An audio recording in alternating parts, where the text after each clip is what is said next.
parte voy a hablar yo de generalidades, ¿sí? Un poquito para que todos entendamos. Está ahí, ¿no? ¿Se está compartiendo? Sí. ¿La ven? Sí. ¿Sí? Sí. Bueno, un poco de generalidades para que todos entendamos de qué hablamos y qué sentimos y qué nos pasa cuando sentimos algo. Después van a hablar de Marina Rosende de las patologías periféricas y Ana Bisoni Sí. de las patologías a El nivel ID. central. Bien, bueno. Hablando un poquito de mareos y vértigos, ¿no? Vamos a tratar de ver qué son. Primero la epidemiología, que desde la perspectiva de médica es cuán frecuente es esto. Y acá vienen algunas cosas. Miren, el mareo en general es la segunda causa de consulta de los neurólogos. O sea, a nosotros nos consultan la mayoría de las veces por cefaleas y la segunda causa es básicamente mareos. Y dentro de la medicina toda, los sistemas de guardia de emergencia, el mareo es uno de los 5 síntomas más frecuentes. O sea, está el dolor de cabeza, el dolor lumbar, dolor de tórax, la fatiga, y ahí viene el mareo. O sea que es algo muy prevalente, es algo muy frecuente, ¿sí? El NIH, que es el Instituto de Salud de Estados Unidos, y cito a Estados Unidos no porque sea fanático de Estados Unidos, sino porque ellos tienen muchas estadísticas y les gusta registrar todo, llegó a la conclusión que al menos el 40% de la población va a consultar alguna vez en su vida por esto. O sea, ¿qué estoy diciendo? No que va a tener mucha gente mareos y vértigos, pero al menos el 40% va a llegar a consultar. Y la otra cosa que no es menos importante es que se atribuyen que la mitad, el 50% de las caídas en las personas de más de 65 años es por culpa de los mareos. Y las caídas, más allá de que el mareo fuera o no fuera grave, las caídas tienen que ver justamente con, puede ser una fractura, un hematoma cerebral, etcétera, ¿no? Entonces, disminuir o solucionar el tema de mareos es algo que es de extrema gravedad porque podemos prevenir con... Y acá viene un tema, ¿no? Porque todos interiormente imagino que cuando uno le dice mareo, no se hacen una idea de lo que sintieron, de lo que es el mareo. Pero créanme que el mareo es un poco una bolsa de gatos. Hay múltiples acepciones del mareo y esas múltiples acepciones tienen que ver muchas veces con mecanismos fisiopatológicos, o sea, causas distintas que llevan a tratamientos, a diagnósticos diferentes y a tratamientos distintos. Entonces yo me tomé el trabajo de muchos pacientes que yo iba, les preguntaba, esto es parte, en la medicina en general tenemos que tratar de nosotros no darle la respuesta al paciente, sino que el paciente nos cuente lo que diga. Entonces decirle, dígame usted qué es, dígame lo que usted llama mareo. Y entre las que me respondieron, acá van algunos ejemplos. Entonces algunos me decían, mareo es que me mareo, otro es me siento inestable, otro se me aflojan las piernas, alguna paciente me dijo siento que floto, otra es como si me fuera a desmayar, alguno que me siento embotado, una sensación en el estómago, me cuesta enfocar cuando giro o veo borroso, es como si caminara sobre algodones, es como cuando usted toma alcohol, y la más graciosa fue mareo, y si usted se dedica a esto y no sabe, ¿cómo quiere que yo le diga? O sea, miren la cantidad de cosas que aparecen y todas estas tienen mecanismos distintos y todos los pacientes llamaban a lo mismo mareo. Entonces, para nosotros es muy importante tratar de identificar para buscar una solución adecuada. Simplificadamente yo voy a dar 4 grupos, ¿sí? Un tipo de mareo es lo que se llama el presíncope. Presíncope es menos flujo a nivel cerebral de sangre, por lo tanto siento que se me oscurece la vista y si ese hipoflujo cerebral se prolonga en el tiempo, puedo desmayarme, tener un síncope. Pero esa sensación previa, muchos llaman mareo. Otro es un mareo psicógeno, ya sea porque me pongo nervioso y empiezo a hiperventilar y eso me cambia el pH cerebral, o puede ser que esté tomando alguna medicación, etcétera, y me da un mareo que tiene unas características diferentes. Otro toma mareo a inestabilidad. No me mareo cuando estoy sentado ni acostado, Sin embargo, cuando empiezo a caminar, me siento mareado, me siento inestable, me siento como que floto. Ese es otro grupo de patologías que lo pueden dar. Y la cuarta y la más común y la que más nos gusta a nosotros es el vértigo, ¿no? Y el vértigo, a diferencia de lo que Hitchcock, no sé si alguno de ustedes habrá visto la película, hay una película de Hitchcock que se llama Vértigo, donde la persona sufría miedo a las alturas. Ese miedo a las alturas, que los médicos, que nos encanta poner nombres distintos a lo que se usa comúnmente, llamamos acrofobia, o sea, el miedo a las alturas es acrofobia. El vértigo, para los médicos que siempre cambiamos las cosas, es la sensación objetiva, subjetiva de movimiento, generalmente rotatorio, o sea, siento que todo me da vueltas o siento que yo doy vueltas, aunque puede ser lineal, pero generalmente es rotatorio. Entonces los médicos llamamos vértigo cuando un paciente o alguien refiere que todo le gira. Y el culpable de todo esto, de sentir que giro y de sentir, es algo que se llama, que es el sistema vestibular. Y a mí me encanta nombrarlo como el sexto sentido. ¿Vieron que hablan de intuición? Bueno, en realidad sabemos que tenemos el gusto, la vista, el olfato, el tacto, el oído, pero el sexto sentido es el que nos orienta en el espacio, es el que nos dice si estamos con la cabeza inclinada, es el que nos dice si un ascensor está en movimiento o no, a pesar de ser un ascensor cerrado. O sea, es un sentido fundamental para orientarnos en el espacio. Y este sentido solo funciona, solo nos damos cuenta de que hay problemas cuando empieza a fallar. Mientras el sentido funciona bien, nada nos indica que hay un problema. Bueno, entonces, ¿para qué sirve? Para orientarnos en el espacio y cómo funciona es lo que vamos a ver ahora. Acá lo que vemos es el oído externo, el oído medio que tiene que ver muchas veces con la otitis, y esto que es acá como un caracol, no sé si se ve mi puntero, ¿se ve mi puntero? ¿Sí? Hola. Bueno. Sí, se Esto ve. que es un caracol, claro, acá están los receptores del equilibrio.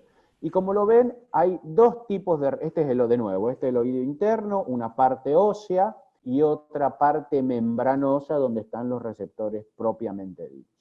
Y estos receptores, los receptores son los que van a captar la información, se dividen en dos tipos, ¿sí? Los canales semicirculares, y se llaman semicirculares porque fíjense que tienen forma de semicírculo, hay 3 de cada lado, que nos van a mandar información acerca de los giros, ¿sí? Y específicamente de la aceleración angular. O sea, cuando yo doy vueltas en un sentido, este líquido que está acá adentro de los canales, se mueve, desplaza estos receptores para un lado o para el otro, y me doy cuenta que me estoy moviendo. Por otro lado, tenemos los órganos otolíticos. Los órganos otolíticos están en el medio, no están en los canales, están en el medio de esto. Y estos órganos otolíticos son unas células con pelitos, estas que están acá, se llaman células pilosas, y están todas unidas o pegadas por una especie de gelatina.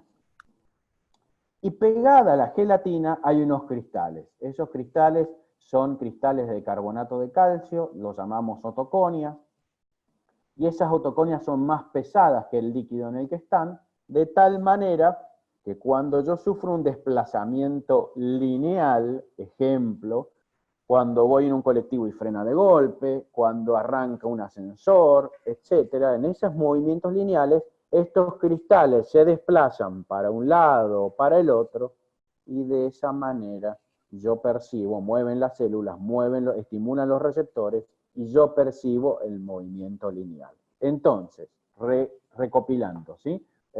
Podemos decir que tenemos los órganos, los canales semicirculares, que son para los giros, y los órganos otolíticos, que son para los movimientos lineales, que en realidad son para los movimientos de aceleración, o sea, cuando cambia la velocidad.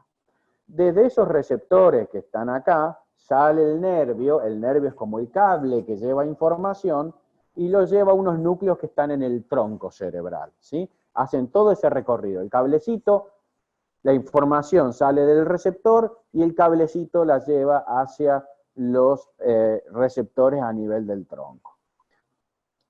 Dos cositas. Para que se produzca el vértigo, que es esto de que les digo que todo siento en general, que todo me gira, tienen que pasar algunas cosas. Primero, tiene que haber una diferencia de la estimulación de un lado o del otro, o sea, que lo que llega de un oído y del otro sea diferente. Cuando hay diferencia, yo siento el vértigo. Si lo que llega está apagado de los dos lados o está excitado, pero por igual, yo no voy a tener la sensación de movimiento. La otra cosa, siempre es temporario. Nadie puede estar 5 años con vértigo.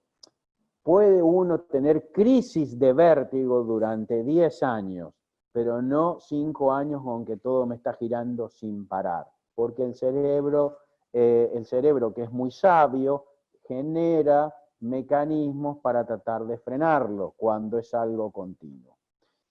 Y la otra cosa es que siempre el vértigo empeora con los movimientos cefálicos. Y esto lo tomo de puntapié para hablar de un mito, ¿no? ¿Qué quiere decir? Si yo tengo un lado y el otro funcionando distinto y yo muevo la cabeza, el lado que funciona más se excita más, o sea, manda más información. Y el lado que funciona menos se excita menos. Por lo tanto, la diferencia se amplifica.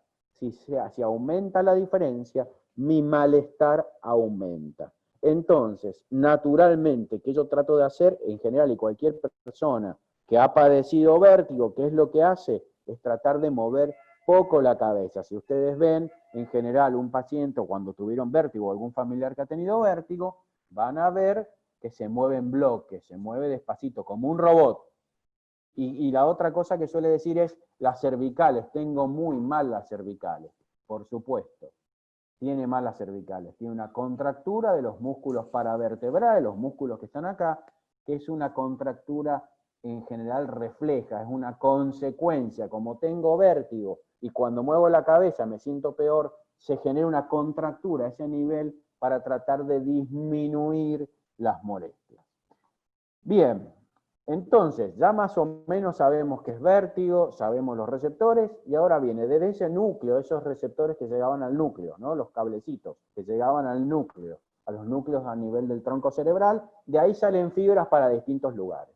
Unas fibras se llaman vestíbulo oculares, del vestíbulo a los ojos. ¿Para qué sirven? Sirven para mover los ojos. Cuando yo voy, por ejemplo, corriendo, o voy en un auto, en un colectivo, y el colectivo se mueve, mis ojos hacen un movimiento compensatorio para que yo siga viendo nítidamente. Así funciona. Las otras fibras son vestíbulo-espinales, y espinal hablamos de la médula espinal. Del oído hacia abajo, ¿para qué? Porque si yo sufro un desplazamiento, los músculos de las piernas, de los miembros, por ejemplo, se van a tensar distinto para evitar que yo me caiga. Después se cruzan con el lado opuesto. Por eso, si yo tengo un problema en un oído, puedo seguir funcionando bien con el otro. También hay fibras que se llaman vestíbulos vagales y tienen que ver con todos los síntomas autonómicos. ¿Qué quiere? Son las culpables de que muchas veces cuando uno se marea o cuando tiene vértigo, ¿qué se le agrega? Náuseas, vómitos, transpiración, diarrea, ¿sí? Por ejemplo. Y la última es tálamo. El tálamo es una parte del cerebro, y la corteza cerebral que nos da conciencia. O sea, sobre todo la parte talámica, todo eso tiene que ver con el carácter afectivo. Mucha gente que tiene vértigo tiene pánico, tiene miedo, esto les genera terror. No sabe por qué, pero es algo que lo supera. ¿Y por qué tiene que ver? Porque tiene que ver con estas conexiones.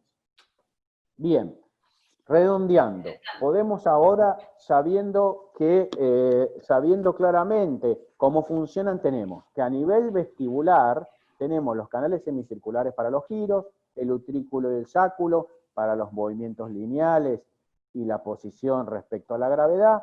Eso llega al sistema nervioso central, o sea, al cerebro, que complementa, esto estamos hablando en la normalidad, ¿no? Que complementa con la información de los ojos, de la propriocepción que nos dicen cómo están las piernas, y los estímulos táctiles, y podemos de esta manera tener una percepción de la orientación, saber cómo estamos, dónde estamos, en qué posición, A través de la médula y del cerebelo, que tienen que ver con la parte del sistema nervioso central, vamos a lograr un control postural, una postura adecuada para no caernos, y también a través del sistema oculomotor, o sea, el que mueve los ojos, hacer los movimientos oculares adecuados.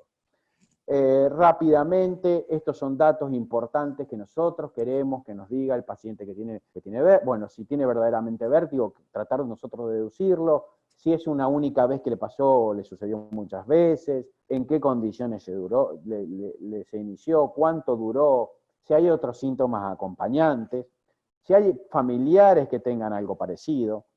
Y por supuesto, y no menos importante, qué medicación está tomando, porque a veces hay medicamentos que pueden generar esto, ya sea medicamentos nuevos o incluso haber retirado alguna medicación. Y creería que eso es todo lo que le voy a dar. Un slide más, y ya con esto redondeo. Muchos pacientes van a la consulta o vienen a la consulta por esto y salen y dicen, fui a la consulta, no con nosotros, con otros médicos, y no me pidió ningún estudio. Y quiero aclarar 2 o 3 cosas. Algunos conceptos. Los estudios complementarios son lo que sea, aportan un valor confirmatorio de lo realizado en la consulta. O sea, ayudan a confirmar lo que el médico pensó. Pero en la mayoría de los casos son innecesarios, muchas veces son innecesarios. Escuchando al paciente y escuchando y revisándolo, lástima ahora nos quitaron esa herramienta. Nuestro examen es un examen muy físico y con esto de la telemedicina nos resulta un poco más difícil que con otras especialidades. Podemos llegar a la conclusión en la gran mayoría de los casos. La tomografía cerebral en general no es de utilidad porque no deja ver bien la parte del oído interno del cerebro, ¿sí? Y el otro concepto es que la radiografía de columna cervical es de escasísimo valor, porque yo no conozco ninguna radiografía cervical que esté informada como normal. Siempre algo tienen, pero no nos aportan información en los pacientes con vértigo. Bueno, eso es todo. Los dejo ahora en manos expertas de mis colegas. Muchísimas gracias. Ahora salgo de la pantalla.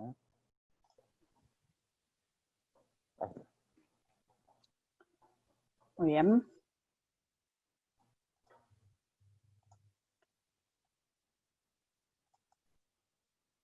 Bueno, ahora sigo yo. ¿Se me escucha, Guille? Perfecto. Yo te escucho bien. Bueno, yo soy la doctora Marina Rosende, soy la jefa del área de otoneurología. Y bueno, yo les voy a hablar de específicamente las causas periféricas, es decir, de las causas que yacen en el oído interno como enfermedades que nos generan alteraciones del equilibrio.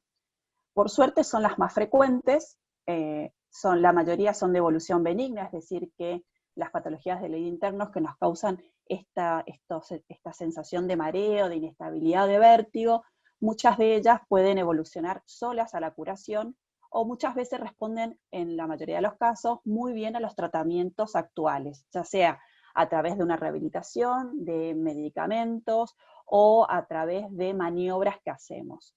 Es importante lo que dijo recién Guillermo, el diagnóstico es clínico y con exámenes complementarios. Entonces, la entrevista que hacemos con el paciente es sumamente importante y muchas veces solemos pedir estudios complementarios que pueden ser desde evaluar cómo está la función auditiva, la función del laberinto, del oído, y a veces también podemos pedir imágenes. Pero en algunos casos no vamos a pedir absolutamente nada y eso no significa que no querramos pedirla, solamente que no es necesario. Dentro de las patologías del oído interno,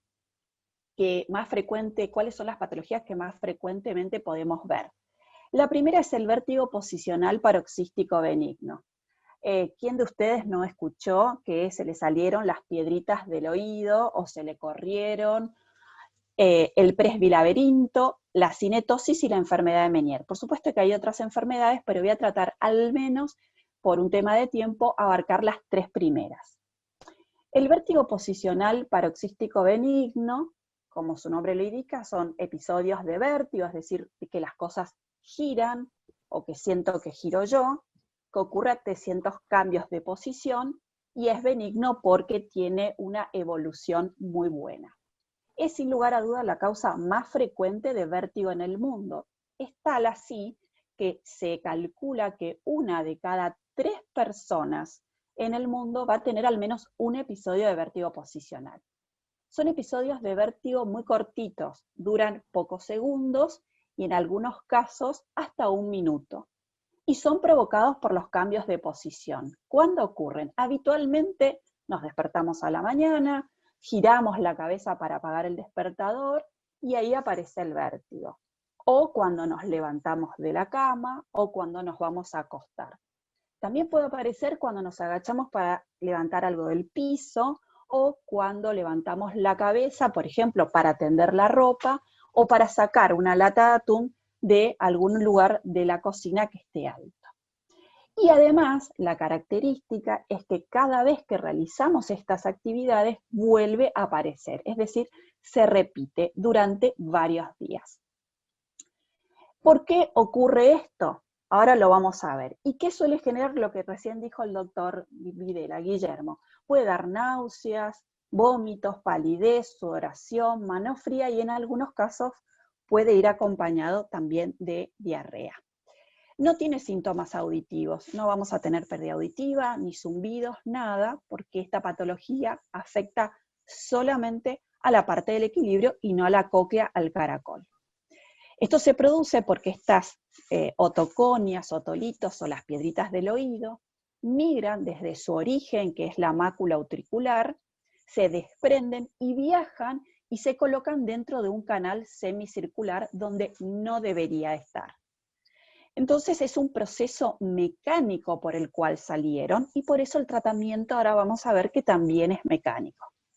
El diagnóstico se hace clínicamente, es decir, con un buen interrogatorio. El paciente, ustedes nos van a contar que son vértigos posicionales, que ocurren durante varios días, que duran muy poco. Luego vamos a pedirle al paciente hacerle una maniobra de provocación o una maniobra diagnóstica, la maniobra de Dix-Hallpike. ¿Qué vamos a hacer? Lo vamos a llevar a la camilla, le vamos a girar la cabeza hacia uno de los lados y los vamos a acostar.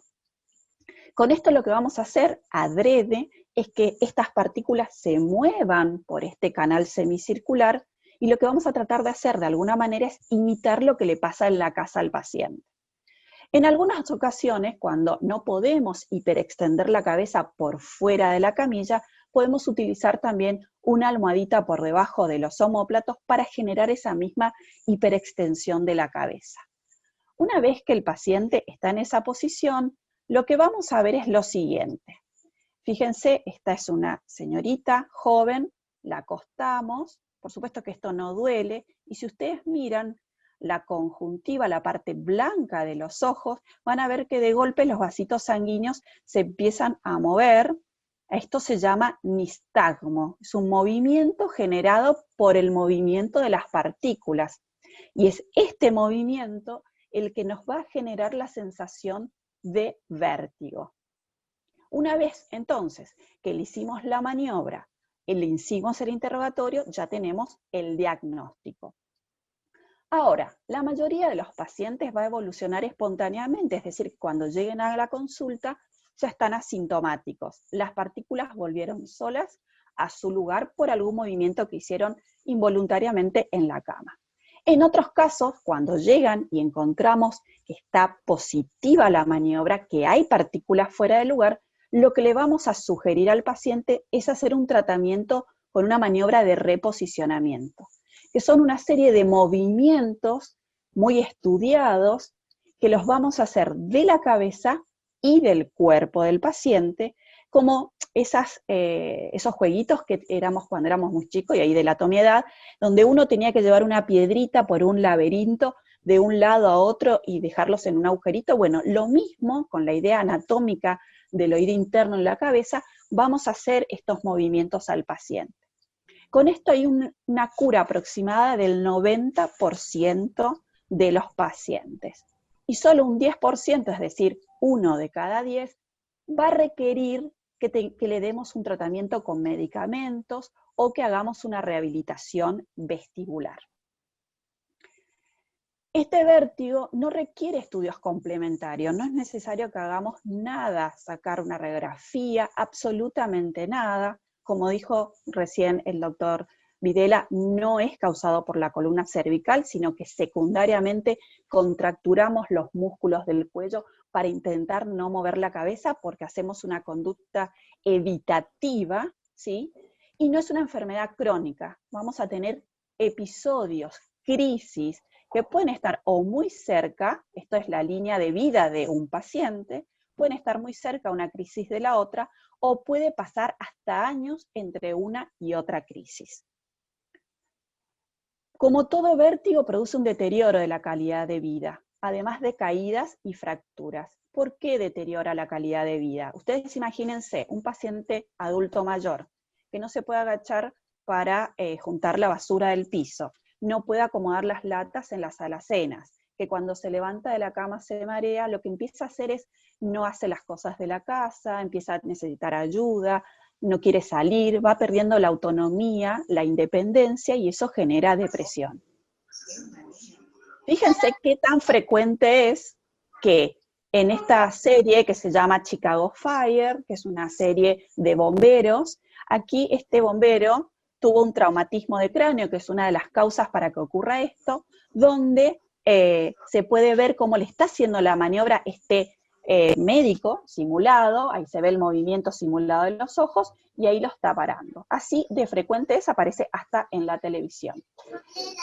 Muy bien, ahora les voy a hablar del presbilaberinto, que es la inestabilidad por el paso del tiempo.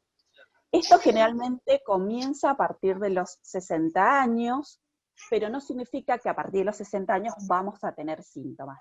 Es un deterioro esperable, lento, de las estructuras del oído interno y de las conexiones del sistema nervioso central. Si uno quisiera hacer una comparación, sería como la presbicia, la disminución de nuestra agudeza visual a partir de los 40, 45 años y que necesitamos ponernos anteojos.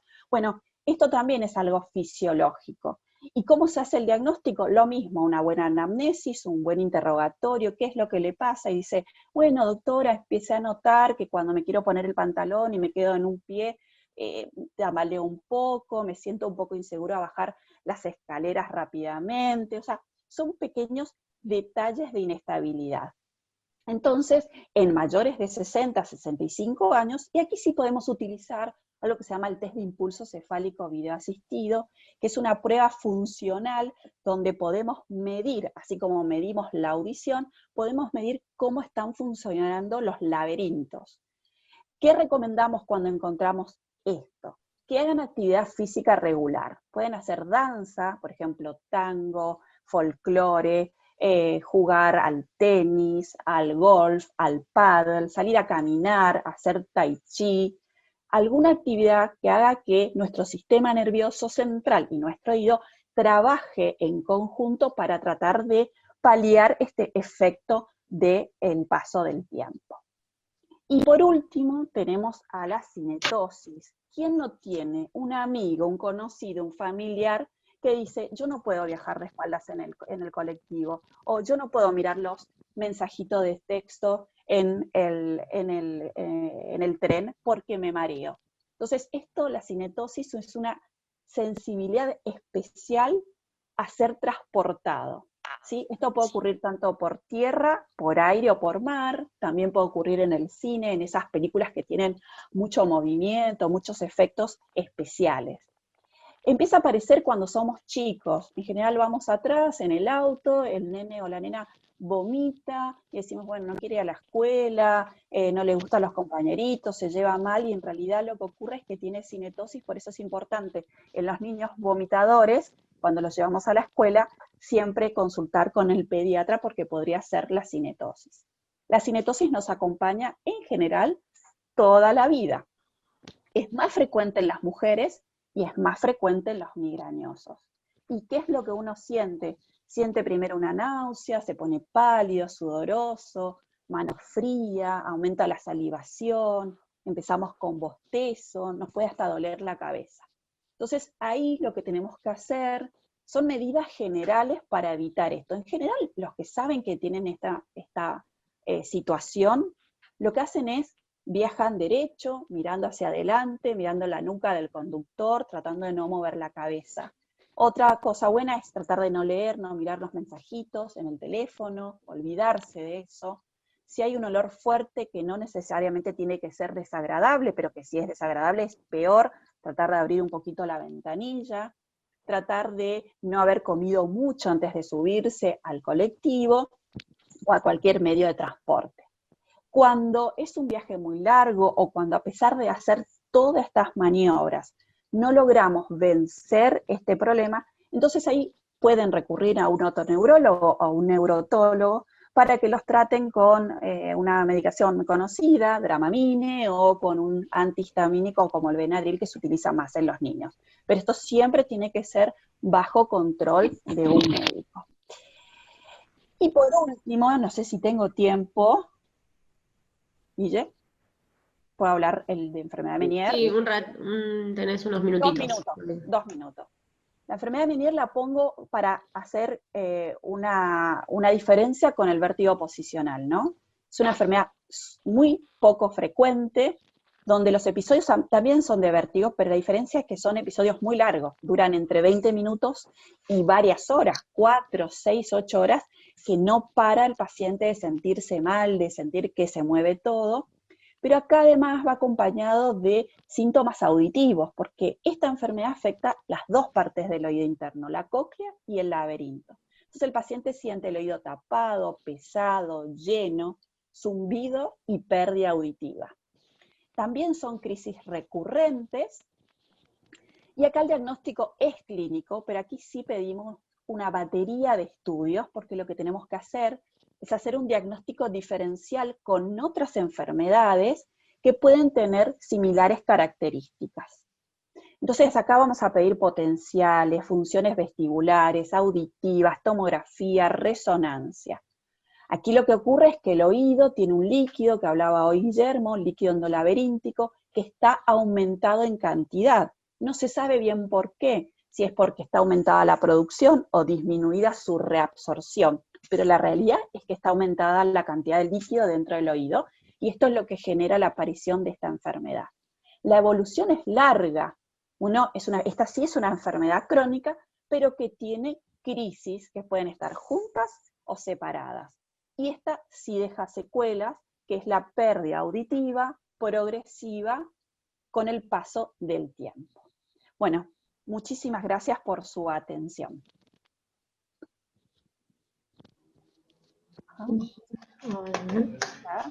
Los dejo entonces con la doctora Ana Bisoni, que nos va a hablar de patologías centrales. Bueno, ¿se escucha? A ver. Sí, Ana, se escucha. Ok, bueno, buenas tardes a todos. Mi nombre es Ana Bisoni, yo soy médica neuróloga del hospital. Y bueno, siguiendo un poquito el hilo de la charla de la doctora Rosende, ella habló muy bien de las causas centrales. Mi turno es hablarle un poquito de las causas periféricas, mi turno es hablar un poquito de las causas centrales. Y me gustaría, bueno, empezar diciendo, a ver, ¿a qué llamamos, no? Causas centrales. Y son aquellas patologías que se originan en estas dos estructuras, que son importantes centros de integración de la información del equilibrio, como son el tronco cerebral o encefálico y el cerebelo, ¿sí? Para suerte de todos nosotros, estas causas representan solo el 10 al 15% de todas las consultas que tenemos nosotros por vértigo, ¿sí? O sea, acá va a haber 3 puntos importantes que quiero que se lleven de la charla. Uno es esto, digamos, que son infrecuentes, o sea, que siempre, como nosotros como médicos, digamos, pensamos por frecuencia, digamos, como primera patología, una causa periférica, como dijo Marina. Otra de las cosas que quiero que se lleven de la charla es que generalmente estos pacientes no se presentan solamente con vértigo, sino que van a tener otro síntoma neurológico asociado. Esto es importantísimo, ¿sí? Entonces, estos síntomas pueden ser la visión doble, que nosotros le llamamos diplopía, la dificultad para hablar, la incoordinación o la inestabilidad en la marcha, que nosotros le llamamos como ataxia, la debilidad en algún miembro, o un trastorno en el campo visual que nosotros llamamos hemianopsia, ¿sí? ¿Cuáles son estas patologías? Digamos, entre otras, estas son las que nos parecieron más frecuentes, es la enfermedad vascular, el accidente cerebrovascular, el vértigo asociado a la cefalea de tipo migraña, la enfermedad desmielinizante y los tumores. La idea es hablar un poquitito de cada uno de ellos, empezando por la enfermedad vascular. Ustedes la podrán conocer como ataque cerebral, stroke, ictus o infarto o derrame, ¿sí? La enfermedad vascular se presenta como un déficit neurológico de aparición brusca, ¿sí?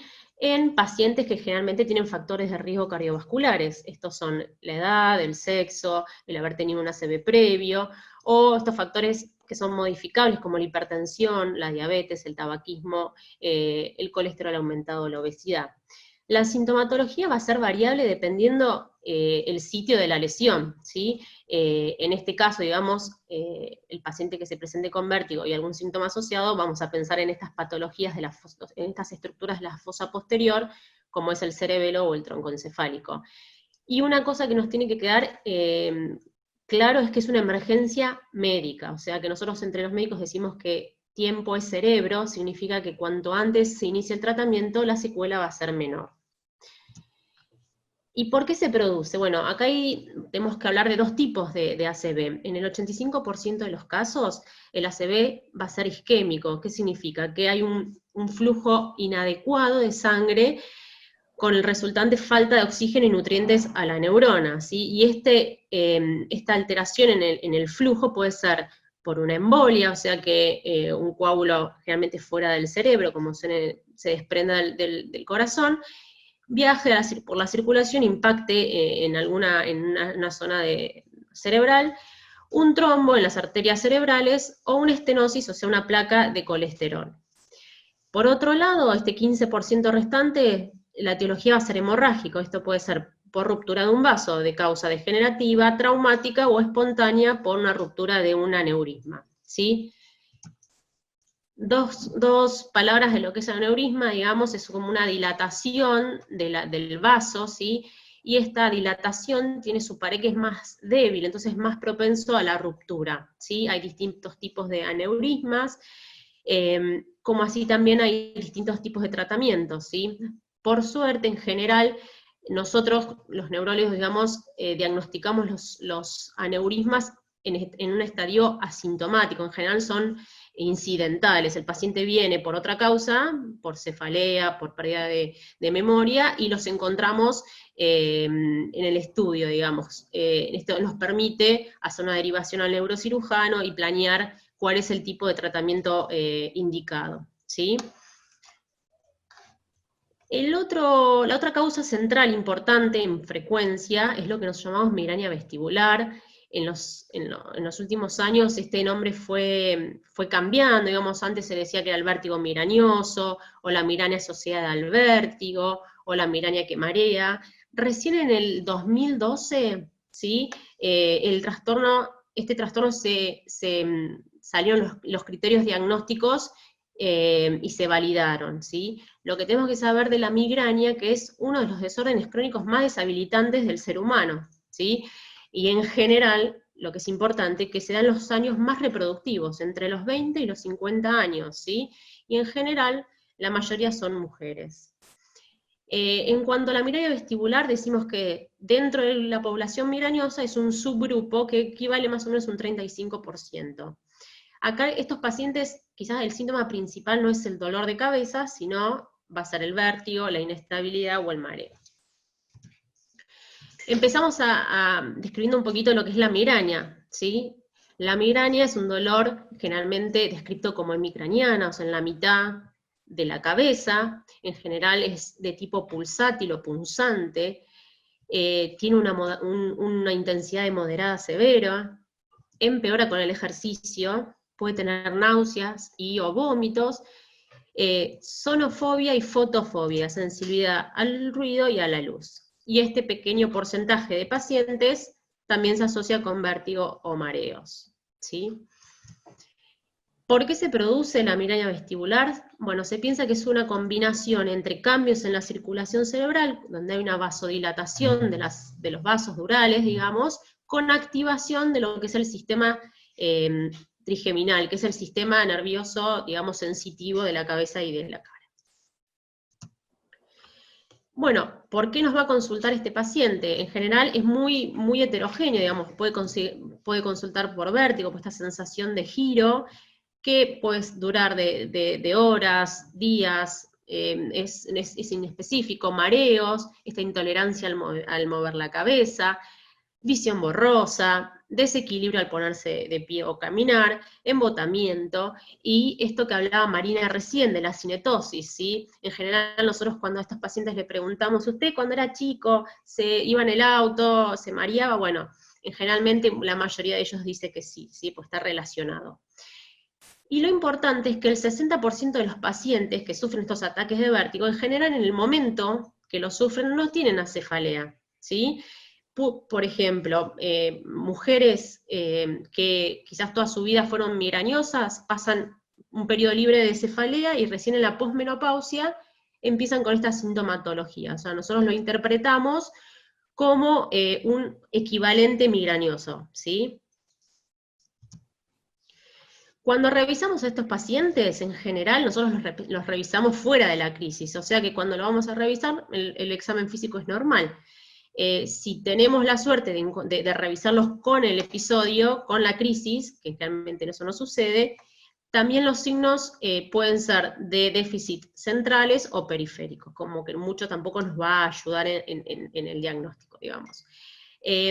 Importante, los pacientes migrañosos ya saben la mayoría cuáles son sus gatillos, algunos pueden ser las bebidas, las comidas, la falta de sueño, el ayuno, entonces nosotros lo que hacemos con estos pacientes es que presten atención porque los mismos gatillos que fueron los desencadenantes de su cefalea también pueden ser los mismos que desencadenen esta sintomatología de mareo, vértigo, etc.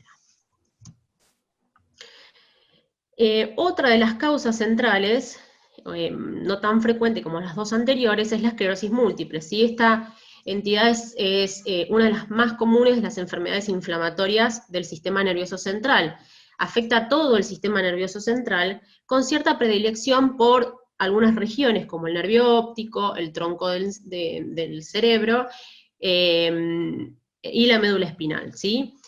Otra de las cosas importantes es que son adultos jóvenes en general, y causa generalmente mucha incapacidad.